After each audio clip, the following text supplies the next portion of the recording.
My desire is to yank the audience out of its accustomed imprisonment and set it free.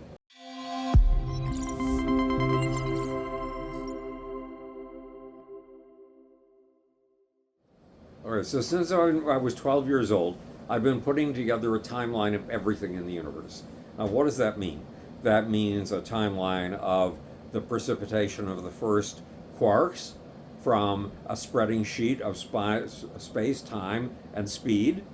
The first protons, the first neutrons, the first galaxies, the first stars, the first molecules, the first megamolecules, the first megamolecules that made more megamolecules. In other words, the first life, including every piece of poetry I've ever run across, every piece of statuary I've ever run across, every bit of human culture, from Chinese dynasties to Egyptian dynasties to what's going on in the culture today. All of that is in a timeline. And what does that timeline tend to indicate? Has this universe collapsed in heat death from the birth of the first quarks to the birth of the first of To His Coy Mistress by Andrew Marvell? No, it's gone in exactly the opposite direction. It's fallen up, not fallen down. It's as if you took a slinky and you put it at the top of a staircase and you just pushed it a little bit to go over the edge and you watched the slinky go down. But you took a picture of it, you took a film of it on your iPhone. And it's as if you ran the film in reverse. The universe is not stepping down. The universe is stepping up continuously. And yet we stupid beasts who call ourselves scientists, we believe in the idea of entropy and the idea that of universal diffusion of everything into a state of randomness, and we call it the second law of thermodynamics. And if you don't worship at its feet, you get thrown out of science. You're not considered a legitimate scientist. I'm sorry, to use Bloomian vocabulary, screw that. I want first of all to thank you for hosting us in my mess. Headquarters. I told with you, it's your mythically messy. creative, not destruction, creation, Right. and you have your book there, The Case of the Right. Sexual Cosmos, which is Howard. And because of this book, I want to actually frame our conversation, and we will deepen into the official real podcast, but this is just a teaser for our audience. I'd like to talk to you about from the Big Bang to the Singularity, a journey Right. with Howard, Right. of course. And of course there's a creative destruction of the cosmos, and how you recognize that in people as well. Right. And I raised myself, I was sharing with my son that, sometimes you praise me a bit here and there, and I'm like, maybe he sees in me the genius like he saw in Michael Jackson, and Right. why else he would do that? I'm sure he Right. doesn't do that to anybody, to everybody, but I don't know that. So I just want to say that it means the world to me to talk to you, and that you gave us this time. And I send you also the regards of Ben Goertzel, who is also, of course, a creative genius Right. and a great fan of yours. And we would like to invite you. So number one, we would like to create your digital twin. Right. Second, to invite you to our Beneficial General Intelligence Conference. But of course, first of all, have the podcast and then a conversation with Ben as well. Right. But the main topic in which I'm interested, and we are interested in talking to you, is this global brain. Right. And that is, from the Big Bang, what is the next step? Yes, if humanity is the answer to the optimization of an evolutionary function, what is the next step? And I believe that we are building it, and that is the singularity. And the question is, do we have really goodness in our being? And then can we have hope that the singularity will be good and not only save us from ourselves, but guide us towards the light? Right. Or it will just accelerate the self-destruction, the self-terminating. Well, we do all of path. these things simultaneously. And that's what you say, and I'm Yeah. like so intrigued in that. So the Yeah. answer is we don't know, yes? Or what? Well, no, I mean, we don't know to the extent that we've had nuclear weapons now since the 1940s. That's a long time. That's over 100 And we years. are alive. That's true. Or almost 100 years. And yeah, and we're still alive. We have us versus them. So I first spoke about the singularity in the year 2000. There was an event being put together by Bonnie DeVarco, who was Buckminster Fuller's archivist. And it was being put together at the San Francisco Exploratorium. And Bonnie didn't care if I was stuck in a bed in Brooklyn. Because she was going to do everything by video. Yes. And so she brought me in by video to discuss the singularity. Now, you remember in those days, Ray Kurzweil had predicted that the singularity would arrive at the latest by the year 2005. And I said, bullshit. Ray's idea of the singularity is wrong.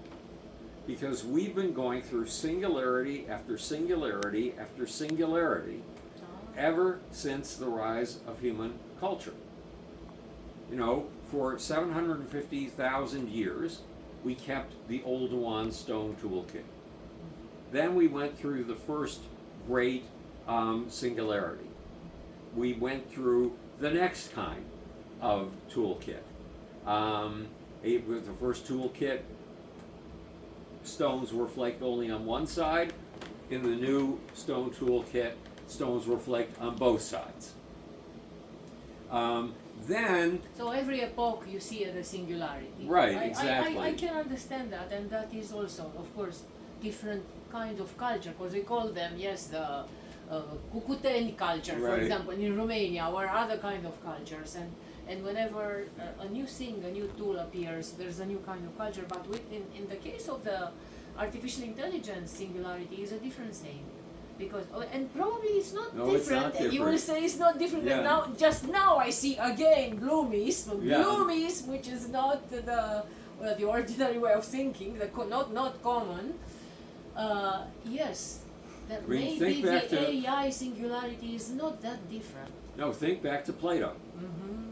Plato said there is this outrageous new technology. And our kids are picking it up all over the place. And it's going to destroy their minds. Why? Because the Greek mind has been fashioned by forcing kids to memorize 2 books from their first word to their last.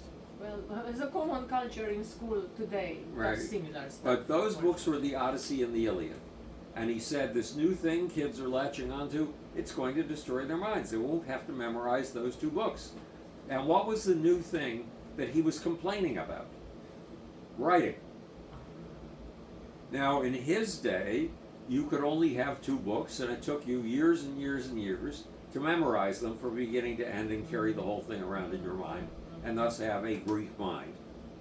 I see that, and then writing is shifting that, and it's. But I want to compare that with what is happening today. Yes. So today, let's say, the homologue of writing is ChatGPT, which is enhancing and hopefully not destroying, but maybe destroying a bit, because destroying our ability to think critically, unless we have a Howard Bloom mind.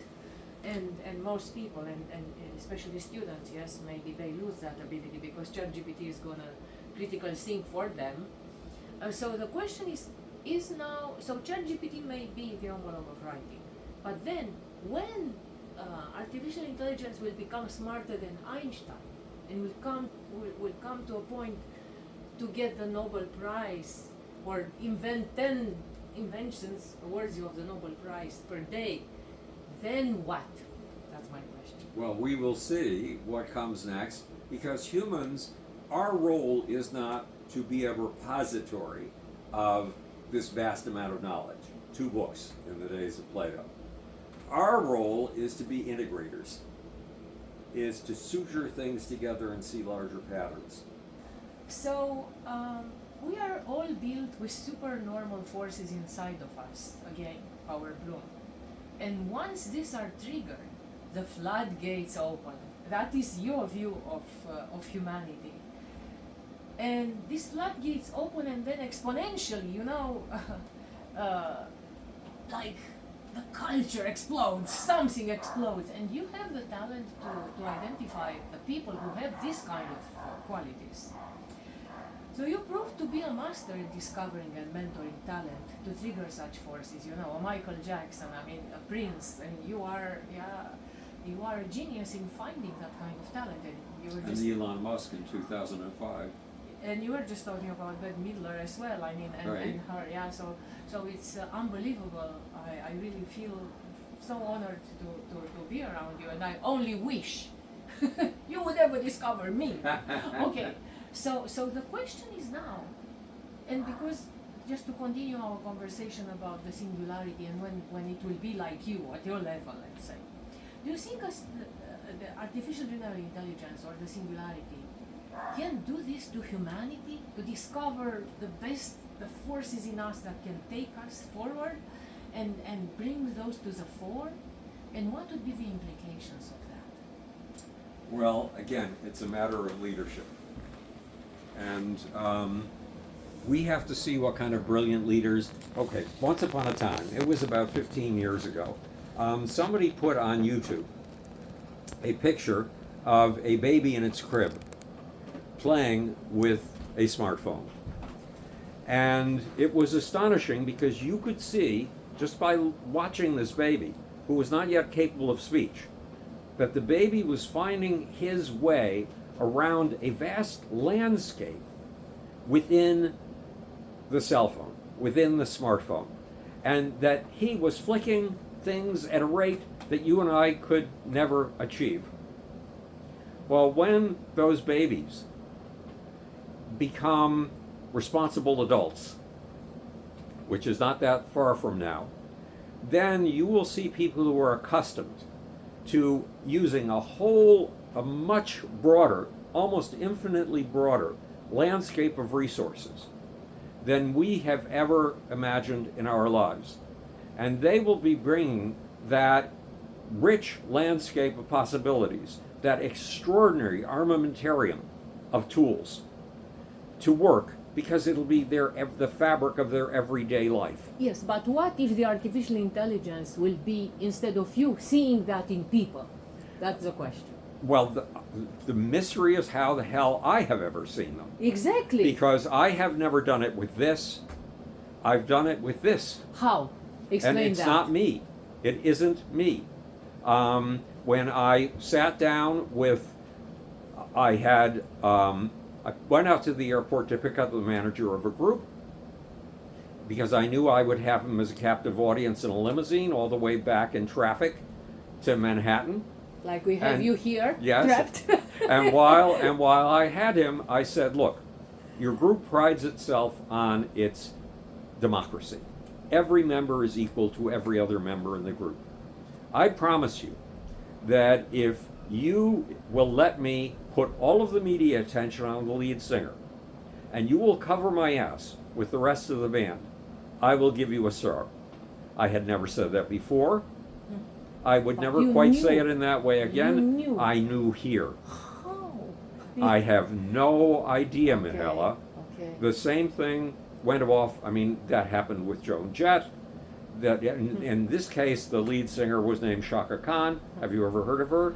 And do yeah, you think so artificial intelligence will ever get those kind of superpowers? it should be capable of doing it, but we don't know. We're so far away from that. Believe me, our artificial intelligence is like children's right book now, intelligence. Right now, but we Yes. will have the deeper podcast, and I hope we will convince you. And when the conversation with Dr. Ben Goertzel, Right, that he wants to, he believes that we will release it right. this year. But Well, okay.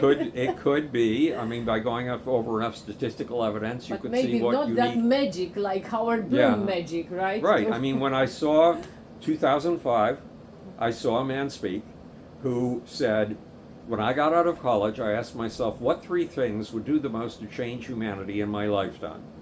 And number one was the internet. Number two was alternative energy. Number three was space. So I went into the internet business and came out with $1 billion. I helped build PayPal. Then I skipped over number 2 and went directly to number 3, to space. Now, this man had not launched even a tin can with a firecracker in it yet. He had launched nothing, absolutely nothing. And that thing in my gut that went off for Shaka Khan, or Joan Jett, or for Michael Jackson, or for Prince, or for Bob Marley, said, this is not just a superstar. This is a mythic figure. You've been hunting for mythic figures all your life. This is the first one you've ever seen. And kids are going to be modeling their life on his 115 years from now. And it was very specific with that date, 115 years. And his name was Elon Musk. Wow, wow. So Howard,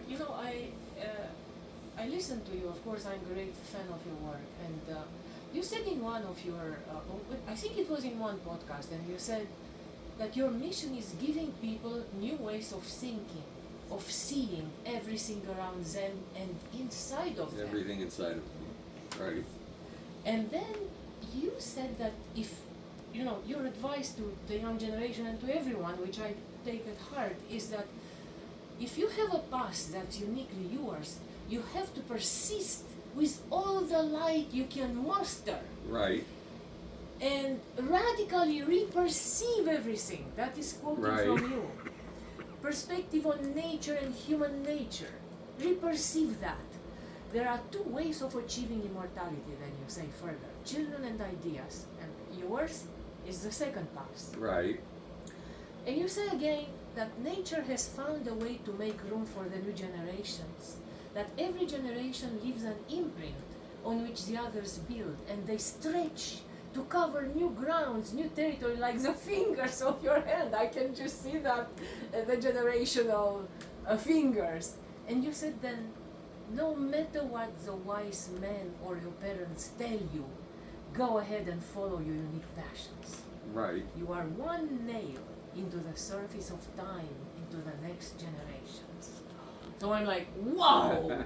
So the question is like, in this world, don't you find this world to be a bit too sad and boring for a genius of your caliber and your expectations from this world? I mean, I'm like, this world can I is so fulfill utterly... Howard's generation if everybody would live like you advise them? Well, what to say? just the fact that I have fingernails. You lived like that. That's Right. what I want to say, Yeah. first of all. The fact that I have fingernails, the fact that my fingernails are differentiated from my fingers, the fact that my fingers are differentiated from my hand, just that apparatus alone could spend me, I could spend 1,000 lifetimes studying those and how in the world they differentiate the way they do and how the differentiation intersects so incredibly well. And we mentioned cancer, and My point Yeah. here is that, I agree with the differentiation. And however, in society now what is appreciated is the norm, right? It's the opposite of being different. It's the Right. opposite of exploring new grounds. I mean, you are shunned if you have an opinion which is not following the crowd. So Right. that's what I'm asking. I mean, why but did humans have always been why that did way. we get okay? Do you know that and I just learned So this you morning. are unusual, yes? Because I mean, Well, imagine sort everybody of, like sort you. of, and sort of not. In Japan, you know that there's the old expression in Japanese: "The nail that stands up gets hammered down." Yes, and So- it is also in communism, by the way. Right. So Yes. everyone is supposed to The be hammer like from the everybody communist else. flag, that's what Right. it's doing. So school children in Japan, and this is true today, if their hair is too light and isn't the standard Japanese dark Exactly. black, they have to dye their hair so they'll look just like everyone else. Children, 8-year-olds. They're wrong. So these forces, in my work, it says that every society, every culture is a learning machine. And we call learning machines complex adaptive systems. Yes. And that learning machines operate on 5 principles. And the 5 principles are conformity enforcement. Ah. That puts us all on one page so we can communicate with each other and so we can distinguish ourselves from the members of our enemies. Diversity generation, because without diversity within our group would stumble, fall, and be incapable of getting up again.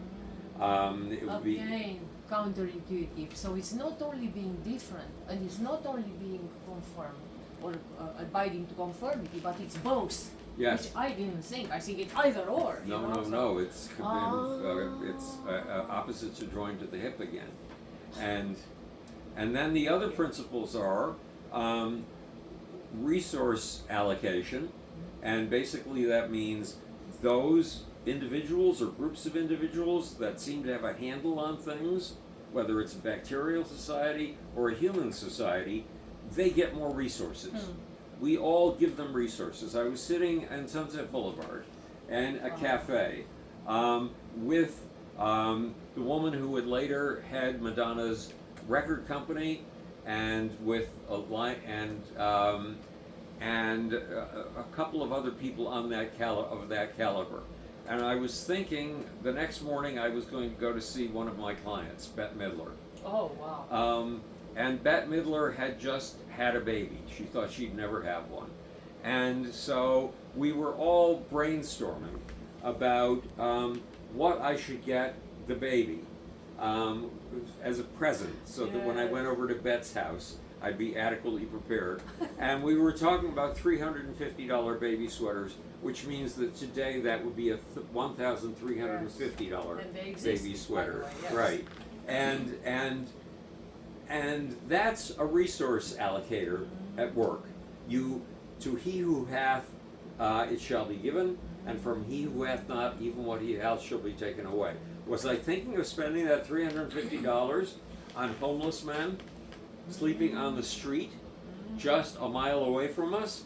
No, I was thinking of bringing it to Bette Midler. Who needed it the most? The men sleeping on the street or Bette Midler? To he who hath it shall be given, from he who hath not, even what he hath shall be taken How away. unfair, somehow, Yes, no? but it means that those who have a handle on things are those to whom we bring things. We increase the number of resources available to them. And one of the resources we increase that we shunt their way is attention. Yes, agreed. So the question is now then, what do you think? Then artificial intelligence will not dislocate us, yes? Even if when they become smarter than us, they will not do away with us. Will we coexist with them? Or what is your take? Well, we're their helpers, and they We are their our helpers. Okay, So, I mean, it's in the case of the bacteria in your gut. true. Um, Okay, so you see the symbiosis or Yeah. sort of, okay. So I want to come back to, I call it a return on humanity. Right. Because of course we talk, yes, ROI, return on investment and so on, and speaking of AI and the economy which is taking us in various places.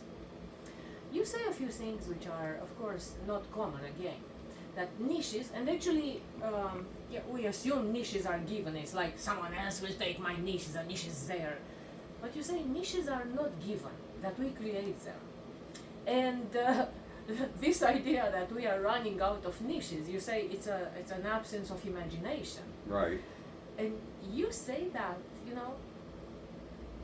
take all the obstacles and mine them as a creative opportunity to turn a torture into a gift. So that is such an inspirational statement, and of course your life is proof to that. Yes, it's like bedridden for 15 years, and here you are, and even bedridden, yes, you are talking about the singularity.